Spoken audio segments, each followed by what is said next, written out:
I love slop. I love gruel. I love whatever Netflix, Prime, or any other streaming service pours into my cultural trough while I eat out of my actual trough. The first 2 seasons of The Summer I Turned Pretty were passable TV. Perfectly fine for slobbing down my trough. But when season 3 came, I finally saw the point of the first 2, the setup for Jenny Han's magnum opus. Season 3 is her immortal submission, the blood-inked manuscript that carved her name into the eternal ledger of old masters.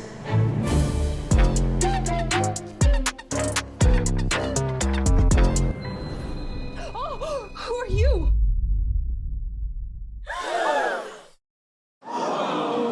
Sorry, is this gross? I'm already committing to the bit. I don't think this beard is gonna work out. It's not really sticking. Yes, I am using my second video for this new channel to steer my algorithm to women. I love my Barbies, Kens, gays, and theys equally. And I do like the show. It's specifically this soul-breaking beach scene that made me want to make this video. But we have to work up to that. And I just love taking teen girl media too seriously. Oh no, call me feminist or something. I'm aware of the title. I was there when it was written. You could even say I wrote it.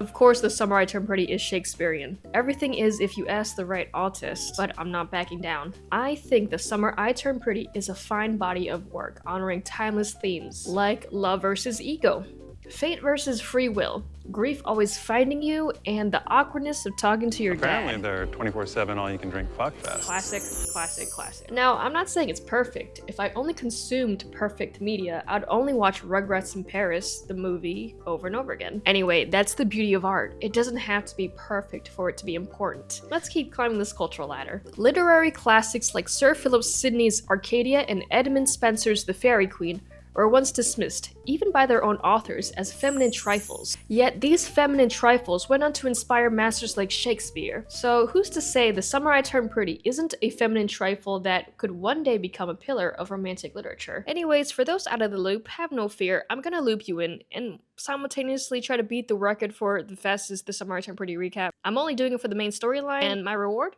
Better retention. Okay, time me. Season 1. Every summer, Belly Conklin visits the Fisher beach house, but this year's different. She's gone through puberty and suddenly she's being pulled in every direction by different boys. But the real competition is obviously in between the 2 Fisher boys. Jeremiah, her best friend, and Conrad, the boy she's loved since she was a kid.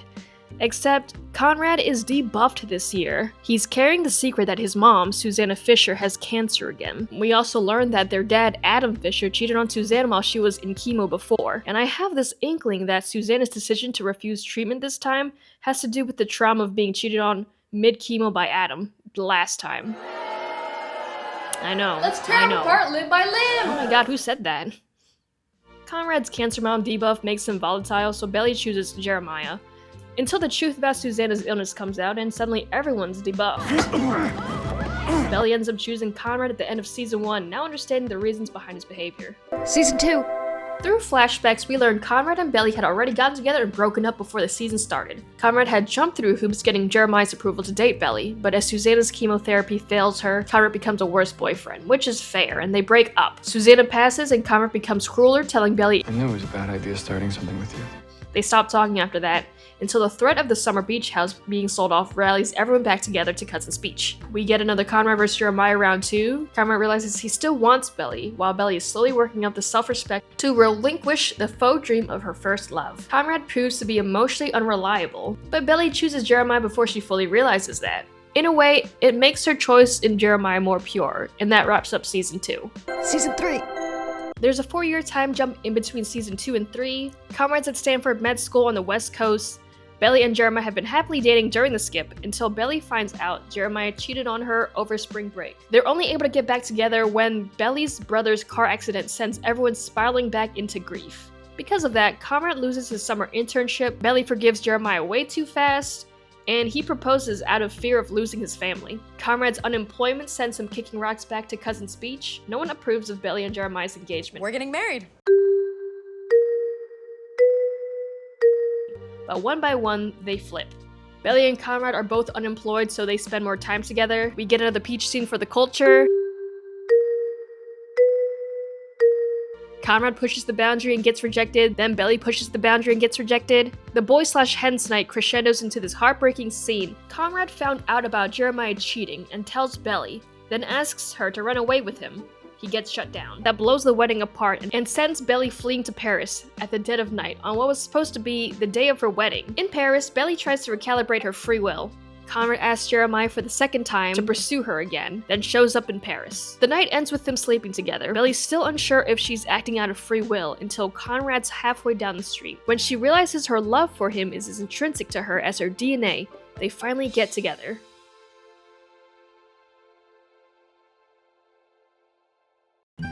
Beach scene. Top bun. Brandon Sanderson once said, roughly, that he conceived his magnum opus, the Stormlight Archive, from a single image. A man leaping off a tower into a storm to save someone. He didn't know who these characters were yet, only that the story would have to earn that moment. This is Jenny Han's version of that leap. She earns this beach scene by writing 21 episodes that beautifully and cruelly crescendos into this pivotal and foundational scene. It's a timeless scene we've seen in every era, every culture, every costume. A boy who has honorably bowed out of everything he's ever wanted in life. Jared cheated on you when he was in Cabo. Only to discover that the girl he loves has desecrated what she accepts as love by forgiving an irrevocable betrayal. I already knew about that. You know? The core of Conrad's motivations isn't selfish. He's been mostly selfless this whole season. I see his confession as a lifeline to her, like the ones he's always thrown to her in every childhood flashback. He's truly returned to the boy Belly loved before the grief. His mother's dying wish was for him to be a good brother to Jeremiah, but Conrad finally shakes off that unreasonable dedication to grief because the dead doesn't know that Conrad is a cheater. Conrad transforms back into the fully healed version of himself that Belly once loved, no longer honoring what he perceives as the wishes of grief. This beach scene marks the completion of Conrad's character arc. But let me put a pin in this beach scene and rewind us back to the last season's beach scene. In season 2's beach scene, Belly confronts Conrad about not telling her he went to Jeremiah to ask for his blessings to be with her. He would have fought for the relationship. Conrad says something along the lines of, I thought you knew! I thought you knew! From the moment we kissed on the beach, I thought you knew! I thought you knew. The moment we kissed on the beach, I was dedicated to you. And that's Conrad's problem. His language is implication. Let me explain by rewinding further back to season 1. In this scene, Belly is confronting Conrad for crashing her date with Cameron. I don't know what you're talking about. You cared where I was, who I was with. No, I didn't. I don't care. Stop lying. Stop being such a baby! Oh, and you're such an adult. You spent your Saturday night crashing my first date for fun. Conrad lets implication speak for him while Belly fills in the blanks. She accuses him of caring that she's seeing a boy. He denies it. When she calls out his lie, he goes silent. And this is the scene that brought another piece of literature to the forefront of my mind. Married to the duty, married to the grief. The Remains of the Day follows William Stevens, a butler married to his duty of serving the lord of his house. Stevens takes a road trip to visit an old friend, Miss Kenton, a former coworker who left service to become a wife and mother. Along the journey, he reflects on his life. Through flashbacks, we see his interactions with Miss Kenton and the many high subtext conversations, shrouded in decorum, never once naming what was happening in between them. A restrained, unspoken romance. Eventually, Miss Kenton grows frustrated with Stevens and starts seeing another man. After one of her dates, she returns to the house and they have this conversation. Well, did you have a pleasant evening? Yes, thank you. Good. Stevens' words are polite, but his tone is taut with frustration. When Miss Kenton asks if he wants to know about her date, he says, I have to return upstairs. There are events of the utmost importance taking place in this house tonight. there are more important things in the house I must attend to. And it is true, the house was full of world leaders in the time of war, but the meaning behind his words are simple. I couldn't care less, cloaked in bad faith. When she reveals that her date proposed to her, he congratulates her. She asks, "Is that all you have to say?" After years of slow burn emotional entanglement, all he can manage is, You have my warmest congratulations. Did you know? "My warmest congratulations." And I see the essence of this relationship a lot in between Belly and Conrad. But I want to sidebar for a second and talk about the scene where lack of communication fails Conrad the most. Laurel, Belly's mom, was initially against the wedding until Conrad met her in private to show her that even he, the one who would be hurt the most, can bear it. The sight was powerful enough to flip her, and to us viewers, this moment registers as an honorable act of pure love. But when Belly later confronts Conrad, hypothesizing that he's the one who changed her mom's mind. Why? What do you think? Because it was important to you. Because shit, Belly, I don't know, it's your wedding day and you should have everything that you've ever pictured. We can tell she doesn't fully grasp the nuance of what he did, so it seems like she walked away from the conversation thinking it was another moment of Conrad pushing her away. And that's what's Conrad's problem. He's fluent in implication, not in confession. It was an act of love when he kept Susanna's cancer a secret, and he was rewarded with a tackle to the ground. It was an act of love to flip Laurel, and his reward was getting brutally shut down by Belly by the end of the night. You and I were never anything.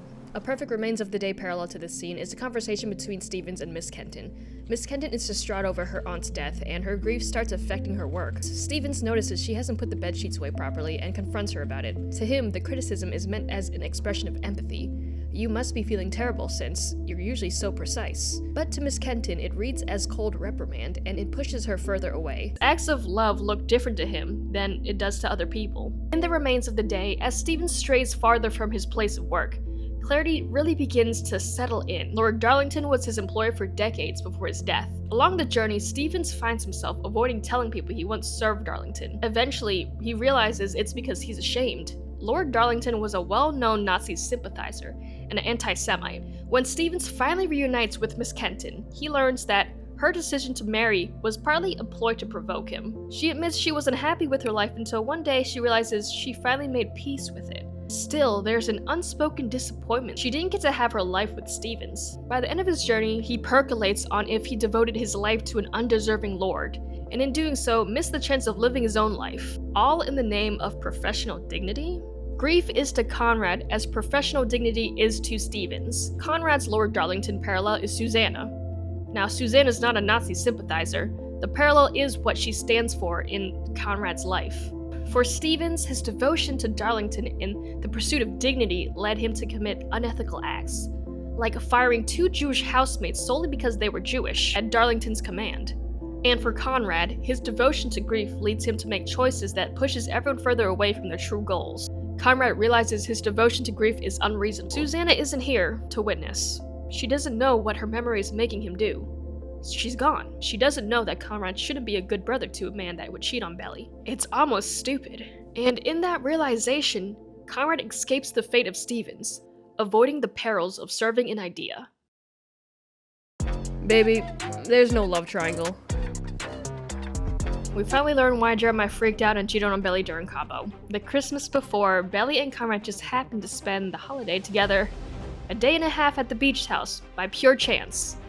Nothing happened between them, but Conrad, did you really have to carry her like that? Anyway, Belly left out the part that Conrad was there when Jeremiah called to check up on her. And later, he found out about their secret happen chance Christmas and committed Cabo. But Belly learns about Jeremiah's betrayal.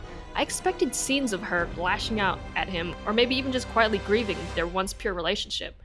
But those moments never came. It's because somewhere deep down inside her subconscious, it's an equal tit for tat. Jeremiah breaking up with her for a week to hook up with the hottest girl on campus twice feels like an equal betrayal to her as her spending a day and a half with Conrad. She doesn't feel the bitterness because in her mind, it was a completely fair trade. There is no love triangle. Belly, come home.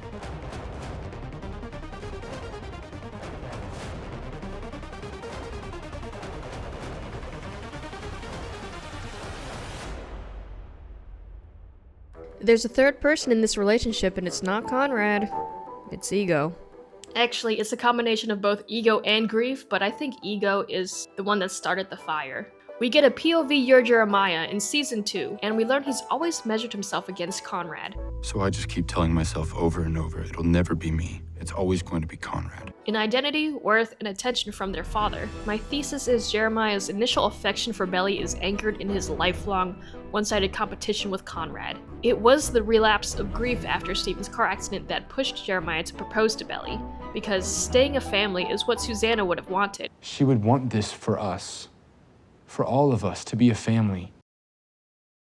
When he cheated on Belly, it doesn't necessarily prove that he didn't love her. It was a tit for tat. What I believe actually proves that the core of his affections for Belly is ego, though, is him initially accepting his dad's job offer that would have him abandoning Belly. And Belly turned down a study abroad in Paris to stay the semester because Jeremiah was too incompetent to graduate on time. Initially accepting his dad's job offer shows he doesn't extend the same empathy to Belly. But sidebar, I think Jeremiah's affections for Belly were real. I also think Jeremiah could have found a way to fall in love with anyone that you put in front of him. And there's just a stronger motivation for it to be Belly. There is some discourse about making the bisexual character so hypersexualized, and it's worth criticizing. Jeremiah already one-upped Conrad with Belly. That's done.